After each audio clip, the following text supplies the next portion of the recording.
On this episode of The Bottom Shelf, we will be covering Plan 9 from Outer Space. Are you ready to discover a world of terrible movies? High above the planet Geekery, three brave individuals, with the help of other friends, work through a list of terrible movies to discover one simple truth. Are they better than people think? Or do they really belong on the bottom shelf? Grab your popcorn, grab your favorite snack, and get ready to find out.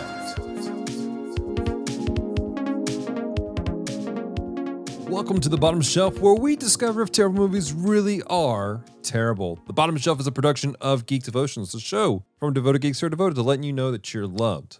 So if you don't listen past this moment here, know this: we love you, we care about you. There is a plan and purpose for your life. Don't give up. That being said, I am Dallas, and we are hanging out in the media room in the space station high above the planet Geekery.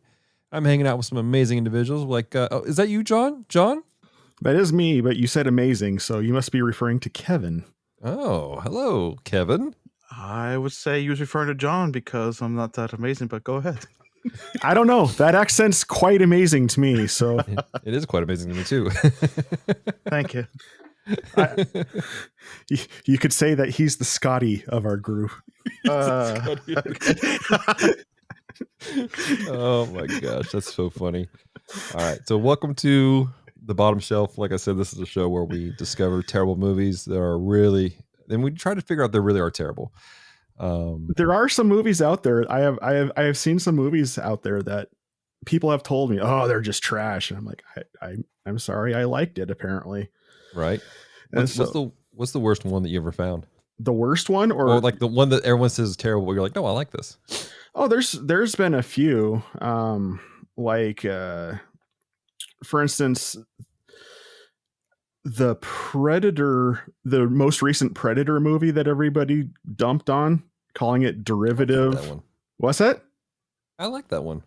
Yeah, I liked it. Nobody else did. I thought it was okay. I didn't care for it. I just thought it was okay.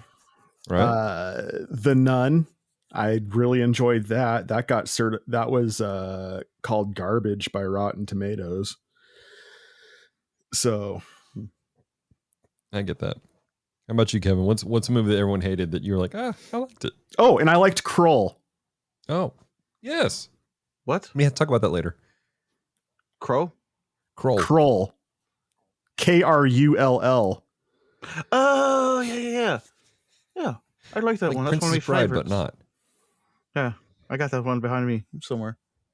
It's advertised. I think you have every movie ever existing behind you, Kevin. No, for not those of every you, movie. There's certain movies I have. For those of you listening at home, Dallas, Kevin, and I can see each other despite the fact that we're crossing 4 different time zones. And Kevin has the freaking Library of Congress behind him when it comes to movies. It's really quite impressive. I did have actually somebody who tried to buy one of my Blu-rays for me for $120. And I was like, dude, I don't have to sell you for $120. I looked up, it was like $200. I was like, no, maybe I should wait on this one.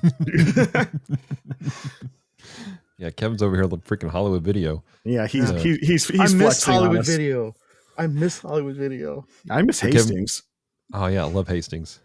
That All right, just Kevin. hurts So my what's soul. a movie that you loved or that you liked that everyone else hated?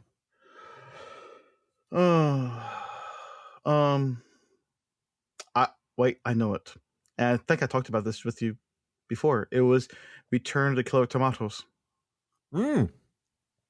Is that anything like Return of the Killer Tomatoes? Yeah, very similar, actually, surprisingly. I guess I should say tomatoes because they say tomatoes the entire movie, except one person says it the way I do it. Says tomatoes. And I'm like, oh, one person. So I guess that validates it, I guess. I don't know. Yeah, I feel like it's a validation. Yeah, and we might be talking about a film that I seem to like that no one else does. All right. Well, Kevin, let's talk about a film today. What has we discovered on the planet Geekery? Well, I came across this. It had to take me a bit, but I came across this. It's Plan 9 from Outer Space, made in 1957, directed by Ed Wood Jr. Wow. Let me look at this film you got here. Yeah. It has a warning label on it. It says, "Warning: This film contains unrealistic airline piloting. Do not use it for educational purposes. You will die." Well, that's gonna be fun, guys. It's Never got a flew a lot plane of before, but that could be real. Yeah, that could be a thing. All right, what are our expectations going into this film, boys? Well, knowing what I know about the American Film Institute, this has been levied as the worst film ever made. So Right. my expectations are low, and I have a feeling that they are going to be surpassed, and not in the good way. Oh my gosh, Kevin, what's about you, man? What's your expectations? My expectations is going to probably be one of the best movies I've seen, because every time when someone tells me something's the worst or it's awful, I seem to like it. Really? Yeah. What does that say about you, though? I'm an awful, distasteful person. All right. All right. So for me going into this, I am going in this with expectation of going, this is going to be terrible. I've seen clips of this in the past. I've seen images. I will say this going into it, there's some iconic images. So I'm going into this wanting to see something good to understand why it's such a cult classic. Like there's people who just love it for some reason. Hmm. So that's what I'm I going wonder in with why. this. All right. All right, are we gonna sit down and watch this now? Well, I think I'm gonna need some coffee before I do that. But yeah, we're gonna go into the film room over here and we're gonna watch it. You guys ready for this? Yep. Let's do All right, it. Kevin. All right, let's go, boys. Dear listeners, this is your opportunity to escape. Our crew has just entered into the media projection chamber. What horrors and madness that they consume are unknown. Their mental state upon their return is unknown. You have been warned. What did we just do? That movie's terrible. Why? I don't know what you two saying. That thing was glorious. It's gloriously bad. The whole All entire right. time I watched that movie, I was playing a game of it's nighttime, it's daytime, it's nighttime, it's daytime. There was a Oh thing my- we had back in County Cork that every time it changed from day to night, you take a shot of whiskey. And I was like, no, I'm not doing it. I'm not stupid. Oh my That sounds like a good way to die. I know, right? Especially in this film. All right. All right, guys. Well, let's get into our spoiler-free discussion of the film. And maybe you guys are listening, you're like, what happened? I don't understand. Let me read for you guys the description off of IMDb about this film. Well, let me scroll up here. Evil aliens attack Earth and set their terrible Plan 9 into action as the aliens resurrect the dead from the Earth.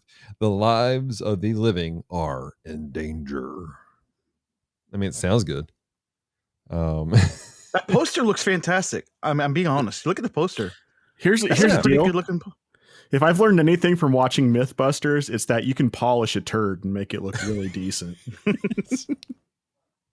What's throwing me off is like top build for the poster is freaking Bela Lugosi. Like I went into this going, oh, Bela Lugosi can't be that terrible, right? It absolutely can. And do you know why? He wasn't really in it. Yeah, it's probably due to his death of a certain He died- drug. Well, no, he died of a heart attack, but Yeah, but So the yes. it's unfortunate. the thing about it though is he died at the beginning when they started filming this, and all they had, and I know this being the tech officer, and quite frankly, this is actually my second time seeing this movie, and I've done research, but all they had shot was just little promo shots here and there of Bela Lugosi. Mm-hmm. So that's all they used. So all the scenes that he was supposed to be in for this movie, right? Right. Who they got, instead of saying, hey, let's just reshoot this without Bela Lugosi, Ed Wood, being Ed Wood, decided, no, we'll use what we have and we'll just hire Bela Lugosi's dentist to play Bela Lugosi's part. And when he's on camera, he'll just hold the cape in front of his face, so you can't actually see his face. Legitimately, that's smart. No, it's not. Because you can tell that the scenes that Bela Lugosi were in had nothing to do with the plot of this movie. Nothing at all. Like, Well, you know, if Disney did this, they would have CGI'd his face onto somebody else. it's true. That begs the question. That begs the question, Kevin. Would it be possible to re-edit this movie nowadays with the technology we have to make it better? You probably could, but you know, there's one thing I would say. Someone actually did use a bit of that technology and put their picture inside of the movie. The husband and wife when they funded. Yeah, if you paid close attention, and if you saw when the Bela Lugosi supposedly character was going inside with the bedroom where the woman was at, and she woke up, looked at the man. She has pictures hanging above her head. One of the pictures, you'll notice it changed because they inserted their picture to be because they funded it. Nice, interesting. I didn't know that. Yeah, they did it during the 80s, 90s, and that's why most editions you look at today, like the edition we have right here, actually has that. Huh? I have to go back and check that out. So yeah, I won't go back to check that out. Is this the only Ed Wood movie you guys have seen? Is this the first time of seeing an Ed Wood movie? I don't know if it's my only Ed Wood movie. And I guess that's something people should understand. This is done by Ed Wood, which tells you the quality of film that we watched. I don't think I've seen anything else he's done. I think we should go watch Glenn or Glinda. People say this is the worst. I'm telling you, you have to see Glenn or Glinda. That one, yeah. I don't know. Like, okay, so I did hear a story. Vampira, the female zombie. I heard that when she got the script for this film, she said it was so terrible she refused to read any parts. Like she absolutely refused to do it, and she said, "I will play a mute, but that's it." And they had the one person who always plays a mute do the talking, and that was Tor Johnson. Yes. Tor never talked, and there was a reason why. Yeah, you can definitely tell with his spoken part. But we're starting to get into the spoiler territory on this, and we're not at that part yet. So right. Oh, sorry. I thought we were. I thought we already spoiled everything. Oh, there is so much more to discuss, sir. Trust me. Gosh. Yeah. So spoiler free. Did you find this movie to be enjoyable? Would you recommend it to anybody? No. Yes. Was that for you both? Was that for both the questions there, Dallas? Yes. For me, I say yes because it's entertaining. In order for a film for me to be bad, I cannot be laughing or enjoying anything from this. And I enjoyed watching of how bad this film was. See, like when I watch a movie and if it puts me to sleep and I just can't bear it and I just hate everything about this one. I mean, I loved how bad it was that I was just smiling and laughing throughout the entire thing. See, maybe that's the difference. Is I fell asleep in this 3 times. I had to stop it and rewind it. Now, again, here's my deal. If it's a movie this bad, I'm okay with watching a movie this bad if we're collectively making fun of this thing. But if you're watching it by yourself, this is a snooze fest. It's a terrible film. I don't know. Well, I was in this room with you. I don't know why you kept snoring. For me, like I said, this wasn't the first time I watched it. I did watch it one other time with Steve McDonald when we first started trying to put a podcast together. We did a little podcast demo called John and Steve Do Stuff. And I didn't know that. It's true story. And we sat down and we watched Plan 9 from Outer Space. And I will say I recommend it to anybody who hasn't seen it. just because I do agree with Kevin that it is very entertaining just to see all the filming problems that are in this movie. It's like watching it's like watching a celebrity limo wreck happen in slow motion. But going back and watching it a second time, I got less enjoyment out of it this time than I did the first time. It's a one and done thing. Yeah. So if you haven't seen it, yes, I recommend it. And I also agree with Dallas. This would be a lot more fun to see with a group of people than sitting by yourself and watching it. Right. I do have a confession. This is like my 30th time seeing this movie. Well, now we know what's wrong with you. There are some people who are into pain. That's all I'm saying. Yeah. Oh my gosh. All right. Is there anything else we want to add to the spoiler free section of this before we get into the spoiler? I am ready to spoil the dickens out of this. All right. Let me I'll just say, if people wants to get this movie, you can only find it on DVD or digital. They have still yet to argue and fight who gets the rights to make this a high def film. It doesn't need to be high def. Okay. That might make it better. Let me ask this just to see where everybody stands. Who did you guys watch it in black and white or color? Black and white. I mean, when we watched it together, it was black and white. I mean, I've seen this movie both black and white and color. Okay. Multiple times. Have you seen it in color? Yes. John? No, I've not seen it in color. I refuse to watch it in a way that was not intended by the movie maker. I mean, I feel like that's kind of like the what's it called? Polishing a turd? No. All right. So Metropolis. It's one of my favorite historical films. It was a silent film, German silent film. Back in the 70s or 80s, Queen did rework the soundtrack to it, and they colorized the entire film. And it just doesn't. I mean, while I love Queen, it just doesn't feel right. So I feel like this needs to I stay agree black with you and on white. that part because, I mean, yeah, the coloring was very off put. Yeah. Yeah, for me, for the Metropolis, that's why I enjoyed watching it in the silent black and white. Right. Yeah. All right. Well, John, play the stinger for the spoiler section, and we'll get into it. Ladies and gentlemen, the spoiler section. All right. So before we start the spoiler, I want to read the storyline description off IMDb, which gives you a little more detail what's happening in the story. Because right now, all you guys know is that we watched a train wreck happen, and for some reason, Kevin was smiling the entire time. I think Kevin might be the bad guy from Unbreakable.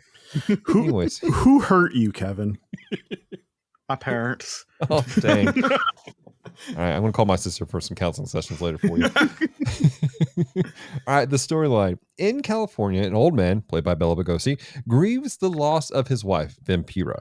And on the next day, he also dies. However, the space soldier Eros and his mate, Tana, use an electric device to resurrect them both and the strong inspector, Clay, who was murdered by the couple. Their intention is not to conquer Earth, but to stop mankind from developing the powerful bomb Solar Knight that would threaten the universe. When the population of Hollywood and Washington, D.C. sees flying saucers in the sky, a colonel, a police lieutenant, a commercial pilot, and a wife, sounds like a bad joke, and a policeman try to stop the aliens. They all walk into a bar. The alien ducks. All right, gentlemen. So that's the basic storyline. I want to throw this out here first. I was so confused about the purpose of the aliens. Like, they said they tried to make contact, but the Earthlings said that they couldn't make contact with them, and I'm very confused as to what was happening in the script there. Did you guys catch everything all right, or?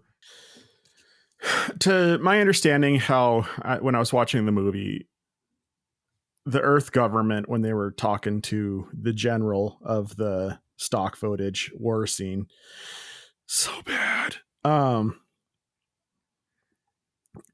He was saying, when they've been showing up for years and they tried to make contact with us. At first, we couldn't understand them, but then we made this language computer that can translate any language. And At first, yeah, they couldn't understand them, but of course, then they went with the government's denying that they exist and blah, blah, blah. So they could understand them, but they refused to, like, but they were acting like they don't know what they want at the same time. This is my problem. Catch what I'm saying? Like they said, we created the thing to understand them, but we don't know what they want. Dallas, you're asking me to justify a terrible movie. I'm not sure what you're asking for here. I'm sorry. That's Kevin's job. Kevin, help us out. I just want to know, how did anyone make it past the first lines and just like, I know what I'm getting into? I mean, Criswell predicts. He tells people that, as quoting from him, he says, "We are interested in the future. For that is where you and I are going to spend the rest of our lives." And he keeps calling you his friend. And after that, he tells you the instances, my places of what's happened on that fateful day. It's like, wait a minute, are we talking about the future, or we're actually talking about historical events? Which side are we?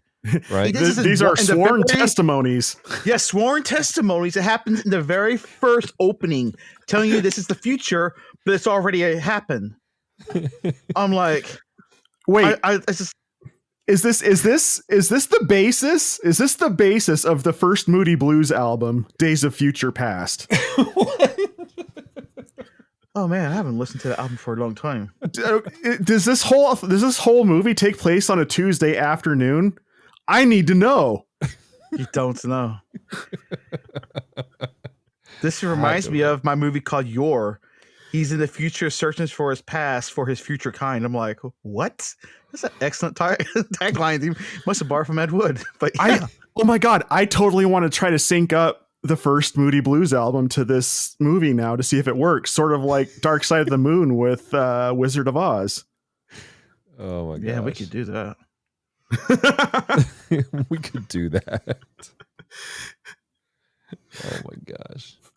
Oh my god. I mean, it was just like nothing made sense to it. And again, this goes back to the fact that in the first half of the show, John, you pointed out the fact that Bela Lugosi wasn't really there. Like they part of like the pitching the script was they go to these people like, oh yeah, Bela Lugosi's in the movie. And they're like, but he's dead. Like, oh no, we got footage. We got a talented writer who's working it out so it all works together. I'm like, what? Excuse me? Or perhaps Bela Lugosi passed you in the dark and you never know it because he was from outer space. Sorry, I'm just quoting something from it. What happened to Vampira at the end of the movie? Nothing. They ran out of film with her. Yes. Like literally they said how they wrapped up that loose end was they were like, I'd imagine she's going to be like the rest of them because they no longer have contact with her through their electro beam as they fly away. I think her contract with the Baptist ended because when she was baptized before this movie. Okay, Kevin, you have to explain the Baptist thing. Hang on a second. Real life thing though. Real life situation with Vampira. She only shot her parts in one day. Yes. Oh, no kidding. Yeah, she refused to be a part of it for more than a day. So they did all her stuff in one day. That's the reason why, and the script wasn't done by the time that they were done filming her stuff. That's the reason why you never see what happens to her character because she only gave them one day with no speaking parts. I did not know that. That's interesting. And contrary to what they did for there was a movie made after this called Ed Wood by Tim Burton. She didn't went to the opening night, unlike some of the others. Oh, really? Yeah. I wouldn't have been surprised if Ed Wood would have made sure Bela Lugosi showed up on the opening night. Just prop his corpse up in the front seat. That'd be terrible. His cape. But yeah, I mean, hey, the Baptists, I don't think are really too proud about this movie. There's nothing in this movie to be proud of. You got to explain the Baptist comment, Kevin, because people right now listening like, what? Yes, because this film was actually funded by independent Baptists to make this movie because, well, first let's say this one thing. To make a movie, everyone knew you had to go to Hollywood. Mm-hmm. There was not really independent filmmaking. And if it was independent filmmaking, you went to Hollywood, California, you purchased or you rented whatever you need to rent, but in order to rent that, you had to be funded. He had no money, and when you had to make a film, film was costly, and black and white film was the least cost compared to color because color was available as you keep going on and so forth. So the only ones that would fund for his idea was Baptist.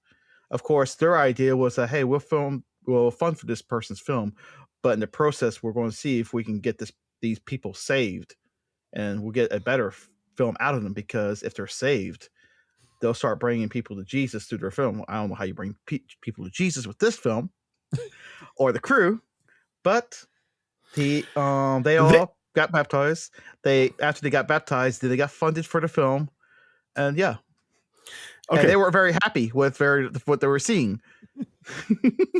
Okay, though the aliens in the movie did talk about, is it so far beyond your belief that we too believe in God? Right. So, I mean, that was incorporated into it. Mm-hmm.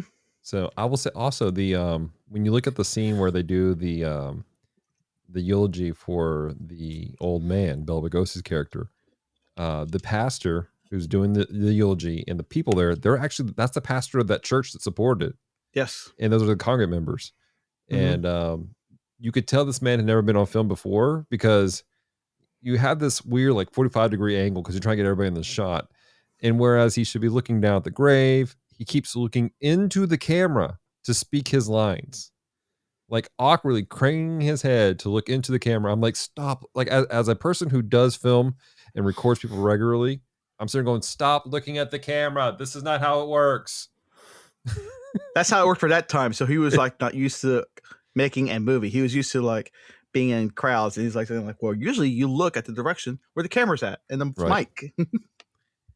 I did hear the original movie title was Grave Robbers from Outer Space. Outer Space, yes. And people speculate got changed because of the Baptist connection. However, yes. I saw an interview with the pastor, and he said that first off, they did not get reimbursed completely for the film. The money they gave for the film, they didn't get reimbursed. Nope. But also, Ed told them they lost the footage. They lost the film. And then he got a phone call months later when the film was premiering, and they're like, hey, there's this film that's premiering out here, and you're in it. He's like, what? And he had no idea they had changed the name to Plan 9 from Outer Space. 2 years later. Oh my gosh, this is terrible. So, and then let's talk about. Oh my gosh, let's talk about why this is a bad movie. Let's talk about that. Well, the inconsistencies throughout the movie. Go ahead, Kevin. Oh, I was going to say, calling a bad movie a really bad movie was not really that well known until there was, I forgot the man's name. He did the Turkey Awards, sort of when we have the Razzie Awards. And this is one of the movies why he made exclusively called the Turkey Awards.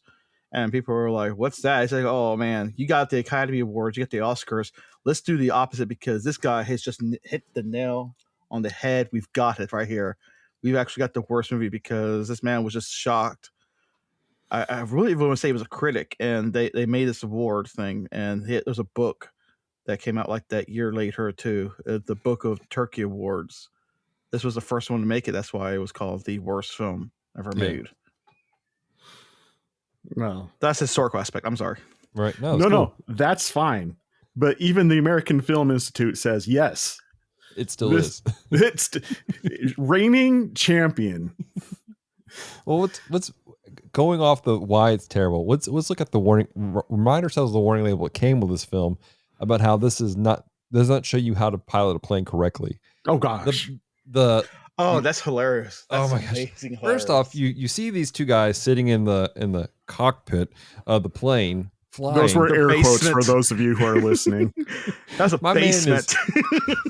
My man they're both sitting there, spread legged, hands in their lap, literally twiddling their thumbs during and they're piloting the plane, but Their hands aren't on the joystick. They're not doing anything. And then all of a sudden, when there's a flash of light that takes place, and they grab hold of the joysticks for the plane, which you realize it's a stick and like maybe some cardboard. Yeah, it was And, like, cardboard.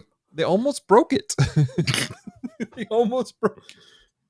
And then when they're done, they're exasperated. Oh my gosh, we almost lost control. They let go of the controls again. I'm like, what is happening here? like autopilot doesn't work that way, guys. Right? How do you know? Have you ever flew a plane? You got me there. I did play TIE Fighter on Windows 95 though, so I feel like TIE Fighter. That's not an American plane. We're talking about Americans, not Thais. Gosh almighty. Nice. I love Thai food. Anyway, then there's the nighttime daytime thing that I was talking about earlier, and gonna dive into that real quick. So throughout this movie, there is no through line as far as what time of day it is. Mm-hmm. You'll be in a scene and it'll be completely black, pitch black outside. It's nighttime. It's like you can hardly see your hand in front of your face. And they'll be like, we have to drive to this other place. They'll get in their car and their car will be driving. It's daytime while the car is driving. Right. And they'll get to the other place. It's nighttime when they get there. It's like, did you guys spend like 12 hours in your car driving? I mean, and it happens over and over throughout the movie. And a lot of that is because this movie was made on a shoestring budget. The majority of the scenes that do not have the cast in them is just stock footage that they used for the war scene while they're shooting down the UFOs. Is just the general stock footage, except for the general. They keep shooting over to the general, who for some reason, instead of being outside, is standing inside in front of a wall, in front of a curtain. It's not even ironed. with binoculars. Apparently, there's something on that ceiling that's really interesting. And then they go back to showing the tanks and the missile launchers. But this guy's inside with his binoculars looking at the sky. And I can't. John, he didn't want radiation. That's why he was inside. He was hoping to see him through the window. As we've learned from Indiana Jones Part 4, you save yourself from radiation by locking yourself in a refrigerator. I mean, that makes sense. I feel like that's a key thing. No, don't do that, kids. I learned from Punky Brewster back in the 80s. You don't ever crawl into a refrigerator. Oh my gosh. For all of our children listeners listening to the podcast. I've never saw Punky Brewster. I don't know what you're talking about. They probably didn't have it on the Emerald Isle, sir. All right, Kevin, what was one of the worst things for you, man? What makes this a bad film? I know you like it, but what makes it a bad film? I know, but there's so much you can pick at it. But other than him telling me about the general, one thing I would say that I enjoyed how bad it was every time when the UFO passed, and there was a scene where they're carrying the dead body, both of them. Everyone falls to the ground. They just get that body and just throw it to the right as far as they can. I mean, they didn't just like fall down with the body. They get this body. They throw it so freaking far to the right field, and everyone falls down. I think one of the guys actually got his hat and just threw it on the ground and fell down with it. I'm like, are you serious? I rewinded that scene, I think, so many times because I just cried laughing watching how they just pushed furniture aside and everything and threw themselves to the ground.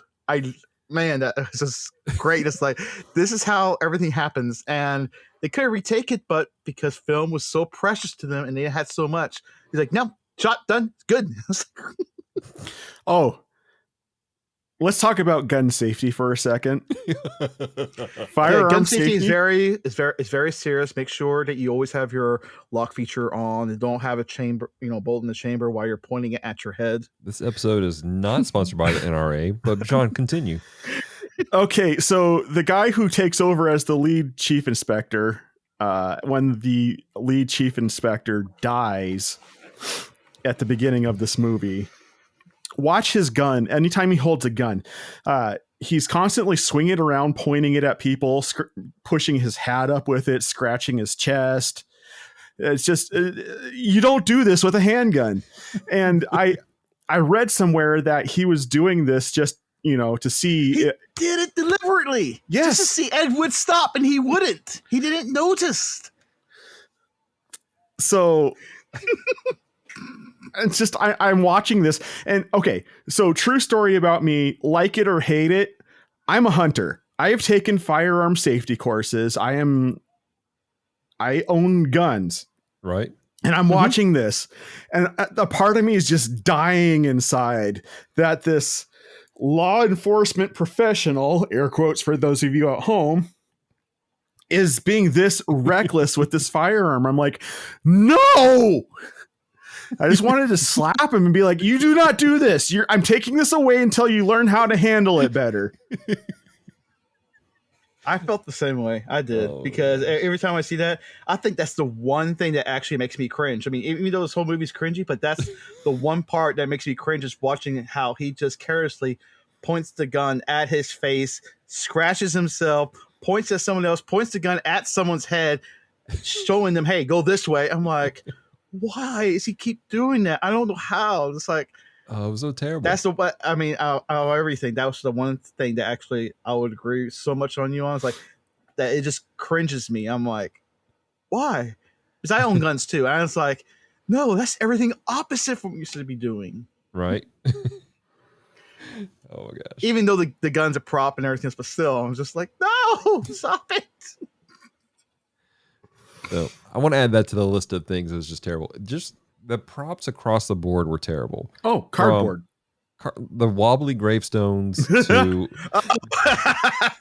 to the flying saucers, which I looked it up later. The flying saucers, literally, my man went down the street to a kid's toy store, bought flying saucer models, and spray painted them silver and put them on strings. And those were your flying saucers, ladies and gentlemen.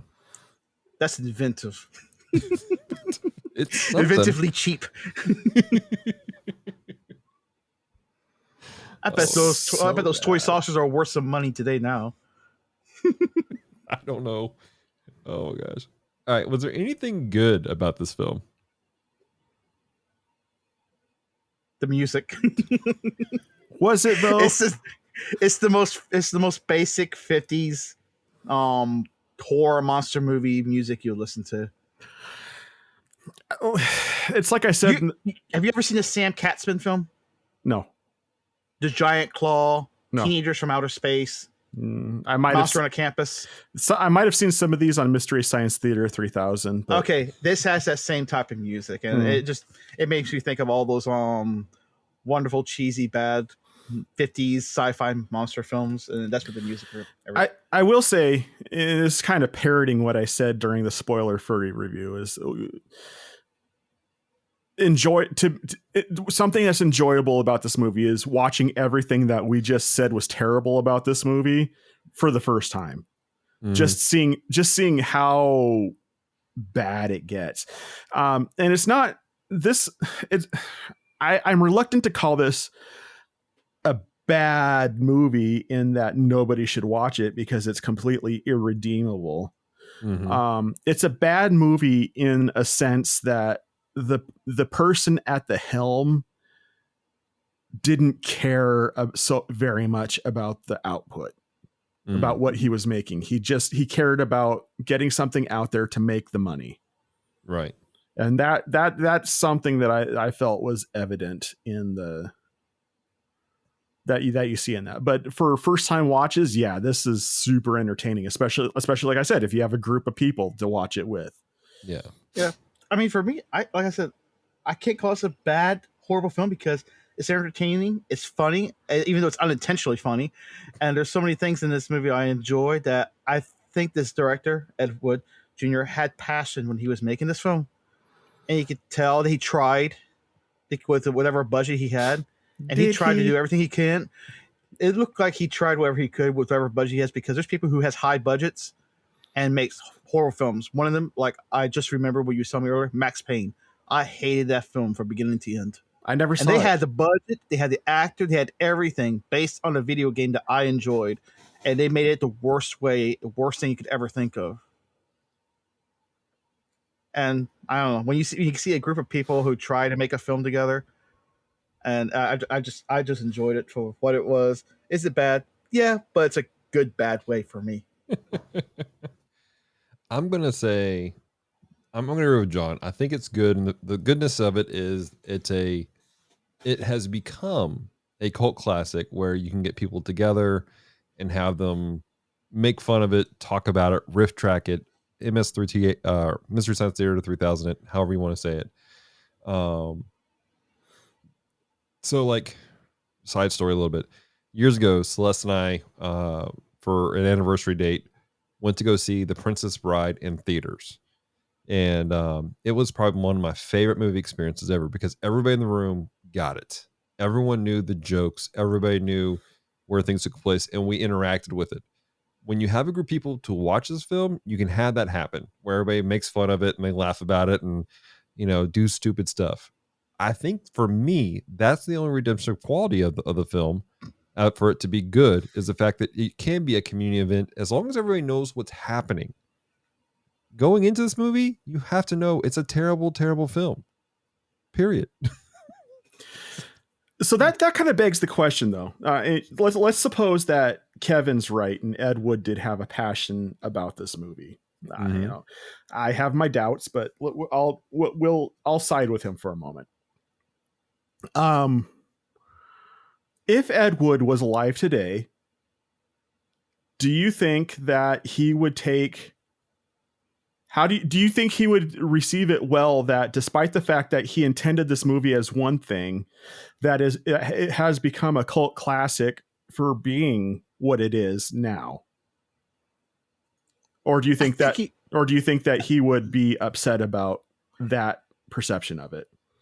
I think he might get a little bit upset a little bit afterwards, but seeing years down the road or after decades, he would appreciate like that guy, whoever, what's that movie called? The Room? That Tommy one Wiseau? director. Thank you. I don't even know where the country that man's from. I know he's from Europe, but no, he always claims that no one doesn't know where he's at, and he only made 2 movies, and he goes to all the openings and everything else, and it's like he just accepts the fact that he is the worst director, actor, producer, writer, everything all together at once. I don't know. I mean, there's the guy who I can't remember his name now all of a sudden. Oh, this is bad of me, but you caught me off guard, Kevin. I did that. I'm sorry. But there is one director that is, I think, would take the cake as far as worst modern director. Michael Bay? No, worse. Who? I'm trying to think. Like, I can only think of so many. M. Night Shyamalan? No, worse. I'm trying, man. How far down the? I consider David Lynch not to be that great of a director, but everyone else tells me that he's fantastic. Although I like 3 of his movies. I'm trying to remember this dude's name, and he does a lot of video game movies. Uwe Boll. Oh yes, I know who you're talking about. What's his name? Uwe Boll. Yeah, I think he purposely makes it bad. He gets very angry when people say that what he does is bad work. So I mean, I don't think so.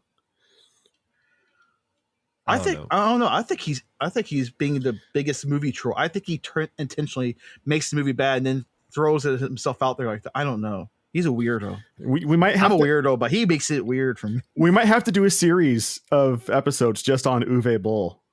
Do we have to? I mean, it's somewhere in the box over there. I guess just for you, if Kevin. I guess if I searched long enough, I was probably in one of those boxes over there with films. Right. So, for my input on your question, John, just doing a quick survey of Ed's filmography. Mm-hmm. He's done a lot of smut and trash. I don't think he'd care. I think he just wants the money. Thank you. I think it's just about the money for him. Just looking at the kind of just junk that he's done over the years, or did over the years, because he's passed away. I don't think he cared.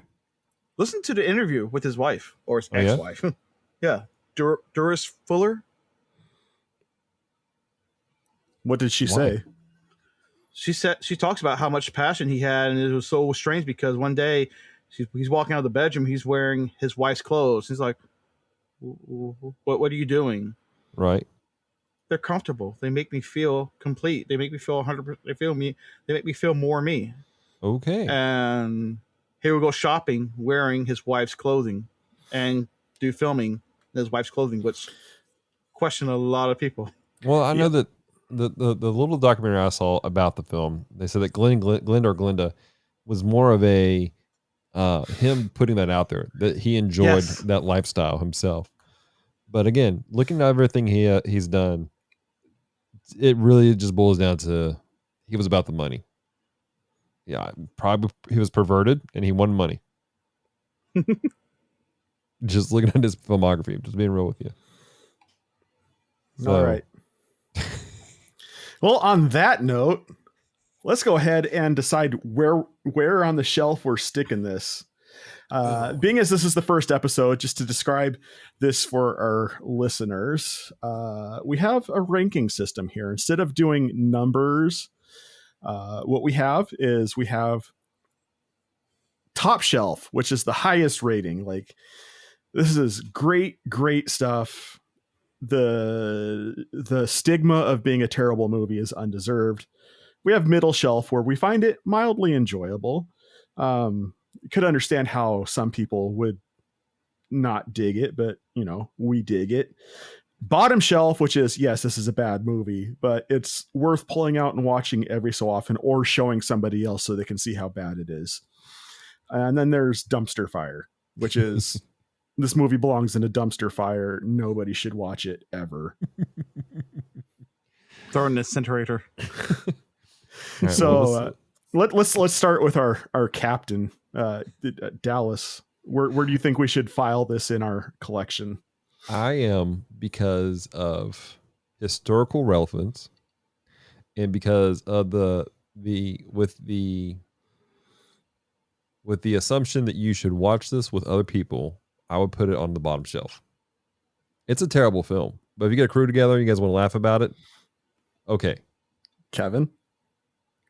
I'm still going to put it in the middle shelf. I'm not betting my back out of place. He's all bitter. Kevin's like, he's on the middle shelf for me. Yeah, it's going in the middle shelf. There's a reason why I go to a chiropractor every week. Okay. I would also put this on the bottom shelf. I believe that the mistakes of the past need to be remembered so we don't make them again in the future. Remember that eye level. But I mean, jokes aside, yeah, this is something that people should see at least once. It's a bad movie by any, even when you know the stuff's coming. The story is incomprehensible. The through lines are terrible. The special effects are awful. But in the same sense, it's the things that make it terrible that also make it entertaining. So, yeah, everybody should see it at least once. I'd say bottom shelf. Yeah, at least once, please. I think for us then here with the bottom shelf, we're going to put this on the bottom shelf. All right. Well, now, guys, for a little time of redemption for what we call, thanks to our good friend Ben Avery, Weak Connections, where we're going to find some redemption for this in a spiritual sense. This is a weak connection. And kind of where I went with this, and love those out, you guys. There's a quote, a line. Kevin, you actually alluded to it earlier. Do you want to guess what line that you quoted from the film that I'm going to go off of for today? A quote I said from the lane. Yep. I quoted many things. Which one? From this movie? Yeah, from this movie. So we're making a weak connection from this movie.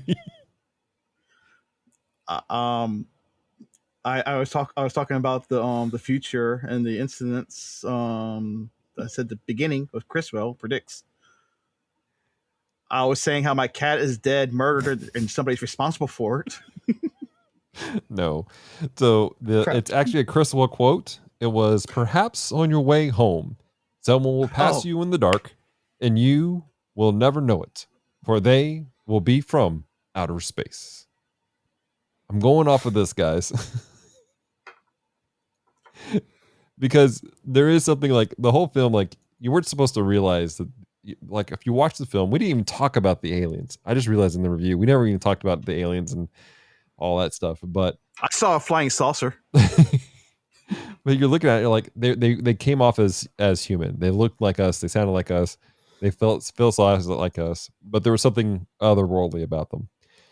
And it takes me back to Hebrews chapter 13, verse 1 and 2. Let brotherly love continue. Do not neglect to show hospitality to strangers, for thereby some have entertained angels unaware. And to me, like, again, where I'm going with this is simply this. Well, the meaning of this verse is we need to be nice to each other. We need to be kind to people, even the people we don't expect, even if they wear really weird, shiny outfits like our aliens in this film. Because you never know who they are. Huh? Or even Hawaiian shirts. Or Hawaiian shirt. But you don't know who people are. You don't know where they're coming from. You don't know what's going on in the background. But also, again, we have scriptural thing, unaware where we may be entertaining angelic hosts. And I feel like Paul is saying here, I say Paul, we don't know who wrote Hebrews. We can speculate Paul is saying, look, we need to be kind to each other. And it goes beyond not just because there's angels, but because that's what we're called to do. We're supposed to be respectful to each other. We're supposed to love each other, no matter where we come from. And then, again, this phrasing of hospitality to strangers, it's easy for us to be friendly towards friends. It's easy for me to be friendly towards John and Kevin. We're friends. We're buddies. We talk. We may pop shots at each other a little bit and make fun of things, but we love each other and we're going to encourage each other where best we can. Even this past week, I mean, we've messaged each other. There's stuff going on in each other's lives. We've encouraged each other, but beyond that, we need to encourage strangers, people who we don't know, people come into our lives because we don't know where they're coming from. We don't know what's going on in their lives, and they need that encouragement. And like I said, this one contextually here, you could be entertaining a heavenly host, but at the same time, you could also be entertaining just somebody who needs hope for a moment, and that can change their path forever. So that's my weak connection for it. What are your guys' thoughts? It may take 9 different times because the first 8 times won't work. Sorry. I have a scripture that goes with this movie. Okay. And this is going to be the weakest connection I can make for this. So Dallas, if you want to give us a dramatic Bible reading. Okay. I can do that. Let me know when you're ready for the passage. All right, ready for the passage. It's going to be Acts 24, 15, and 16. 24, 15, and 16. All right, let's see here. It is now time for a dramatic Bible reading. Having a hope in God, which these men themselves accept, that there will be a resurrection of both the just and the unjust. So, I always take pains to have a clear and conscience towards both God and man. This has been a dramatic Bible reading. So there's that. Now explain the context of it. It's talking about the resurrection of the dead, homie. I know, but go further. That's what this movie's all about, is the resurrection of the dead. It's a weak connection, bro. Yeah, that's what I was thinking. That was a very weak connection. I flat out prefaced that by saying I have a super weak connection. I was hoping you'll give me more than that. If you came for a banquet, sir, you came to the wrong table. I'm giving you McDonald's samples. Samples. Does McDonald's even do samples anymore? I don't know. Did they ever do samples? Yeah, they did. Have a French fry, sir. You deserve it. No, they gave you this wee little bag that's like this.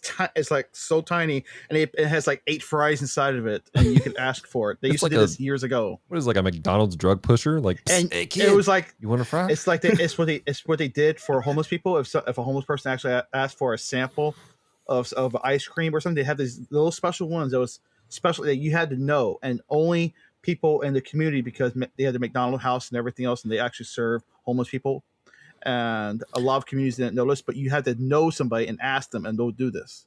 So what you're saying is that you could go to McDonald's and get a dime bag of French fries? Yeah. I just broke Dallas. Oh my goodness, guys. We need to land this plane. Better than what they did in that movie. Hey, I took my hands off the wheel a long time ago on this podcast. I'm doing it right. I saw it. Oh my God. I see the string still attached to this plane. Should I cut it? Go crashing into the planet geekery. That's it. All right, guys. Well, thank you so much for listening to today's podcast of The Bottom Shelf. This is a extension of Geek Devotions, a show from Devoted Geeks who are devoted to letting people know they're loved. If you want to check out more on Geek Devotions, go to our website, geekdevotions.com. But I want you guys to know that the people who are part of this podcast, they do all kinds of great stuff. John, what are you part of, and where can people connect with you? I think it's a shorter answer to ask what I'm not a part of at this point in life. I do. Not a part of McDonald's, but you didn't know the free samples. Hey, I worked for McDonald's at one point, and I never knew about him then either. So I'm just saying. But I do voices over at Supersonic Pod Comics. I am the DM at Playing Games with Strangers. I do a podcast about Christian music and theology with Steve McDonald through the Geek Devotions Network called Primitive Rhythm Machine. I guest on any podcast I can get invited to because podcasting is my drug of choice. I play in a band called Mezzanine. You can find us on the Face Space as well. How do you spell that? Mezzanine. All right. Cool beans. So what I'm hearing is that when the evil space aliens decide to resurrect dead, they'll pick you up in a podcast studio somewhere. Probably. And by then, I'll probably have 15 more podcasts going because that's just the way I roll. Welcome to the Dead Men Podcast. I'm John, your host. Kevin, where can people find you, buddy? Well, if they want to come to Florida, they can find me there. If they want to go to YouTube, you can find me on YouTube at the Dapper Man. Right. And if you want to check me on Facebook, I'm on Facebook, Instagram. I still don't understand how I'm using Twitter or something else. So I'm mostly on YouTube, Facebook, Instagram. Cool. And it's the Dapper Man.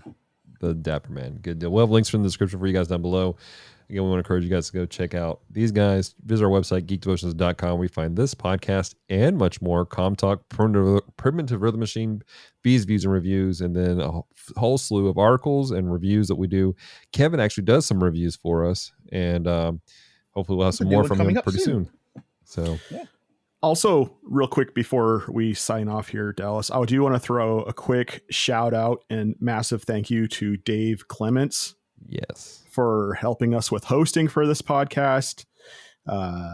Dave is probably the greatest man known to humankind. So, Dave, thank you, bro. We love you, and you make a lot of things that we like to do possible.